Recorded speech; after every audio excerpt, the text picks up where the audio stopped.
کہ عمران خان کی intra court appeal division bench کے سامنے لگی تھی، جس کو پریزائڈ اوور کر رہے تھے جسٹس ابی حسن گل اورنگزیب صاحب اور دوسرے ہانریبل جج ارباب طاہر صاحب جو ہیں، ان پر مشتمل ڈی بی نے آج کیس کی تفصیلی سماعت کی۔ عدالت کی معاونت کرتے ہوئے میں نے بتایا کہ خان صاحب کی فیملی، ان کے وکلاء، ان کے معالجین اور ان کے جو قریبی سیاسی رفقائے کار ہیں، ان کو ایکسیس نہیں دی جا رہی ہے، اور پھر سائفر کیس میں جس دن ٹرائل ہوتی ہے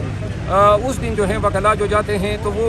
چونکہ ہماری ریکویسٹ پہ ہی نہیں ہے، خود زبردستی جیل میں ٹرائل شروع ہیں جس کے اگینسٹ ہم نے اپیل دائر کی ہوئی ہے، تو لہذا یہ بنیادی حقوق کی خلاف ورزی ہیں۔ دوسری بات، میں نے عدالت کو آج انفارم کیا کہ ان کو ٹرائل کے دوران ایک جنگلے میں شاہ محمود قریشی صاحب کے ہمراہ لایا جاتا ہے، جو کہ بدبودار سا، گندا سا، جو انسانی وقار کے منافی ہیں، جس پر عدالت نے رد کا اظہار کیا، اور عدالت نے یہ آبزرو کیا کہ یہ سائفر یا جو آفیشیل سیکرٹ ایکٹ 1923 کے تحت یہ دہائیوں میں کبھی ایک آدھ کیس آتا ہے، اور ان کے خلاف چونکہ 180 سے زائد کیسز ہیں، تو لہذا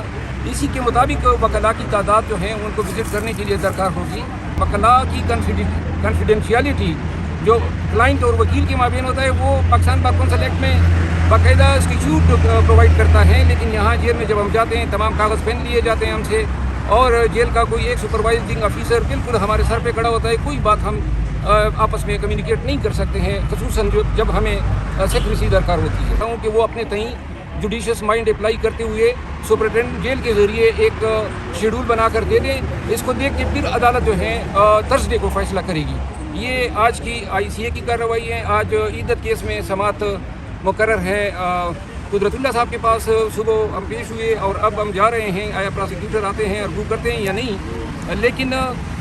جو جس انداز سے عدالت اسلام آباد میں پروسیڈنگ کنڈکٹ کر رہی ہے، جو آج سائفر کیس میں انہوں نے فرد جرم عائد کیا ہے، نہ میں آج جا سکا تھا، اور چونکہ سلمان صفدر صاحب اس میں پرنسپل وکیل ہیں، وہ بھی تشریف نہیں لائے تھے، تو لہٰذا وکلاء کی غیر موجودگی میں فرد جرم عائد کرنے اور اتنی جلدی کرنے اور پھر آگے سے 2 دن کی تاریخ دینا، اب ان کے پاس بہت سارے کیسز ہیں، سالوں سے پینڈنگ ہیں، لیکن انہوں نے بھی وہی کام شروع کر دیا جو کہ معین دلاور صاحب کیا کرتے تھے کہ 2 دن کی پیشیاں، اور اب وہی پرانا تماشا لگے گا کہ جی گواہ آ گئے ہیں، زبردستی کرانے ہیں جیل میں۔ اب جیل بھی ہم نہیں کروانا چاہتے ہیں، یہ بھی زبردستی کا حکم نامہ ہے، اور چیف صاحب نے اس بنیاد پہ ہماری پٹیشن خارج کر دی کہ جی ان کی سیکیورٹی کے لیے ضروری ہے کہ آپ سیکیورٹی کے نام پہ ہم سے ہمارے فیئر ٹرائل کے حقوق لے لیں۔ پبلک کو جو ہے آپ ایکسیس نہیں دینا چاہتے، میڈیا کو ایکسیس نہیں دینا چاہتے، اور اس میں ICA بھی فائل ہو گئی ہے، لیکن بتانے کا مقصد یہی ہے کہ آپ سب کچھ زبردستی کر رہے ہیں، جیل میں ٹرائل کر رہے ہیں، آپ کر رہے ہیں، ہم نے کبھی یہ خواہش نہیں کی ہے۔ پھر آپ جو تاریخ آپ مقرر کرتے ہیں، جس طرح آج فرد جرم کی بات تھی، آج قدرت اللہ صاحب کے پاس بھی اسی طرح ہمیں حالات پیش آ رہے ہیں، تو لہٰذا یہ ٹرائل کے نام پہ جو انصاف اور قانون کا خون ہو رہا ہے، اور ہم نے سپیریئر کورٹ سے رجوع کیا ہوا ہے، لیکن شونی قسمت کے ہمارے کیسز ذرا تاخیر کا شکار ہیں سپیریئر کورٹ میں۔ جی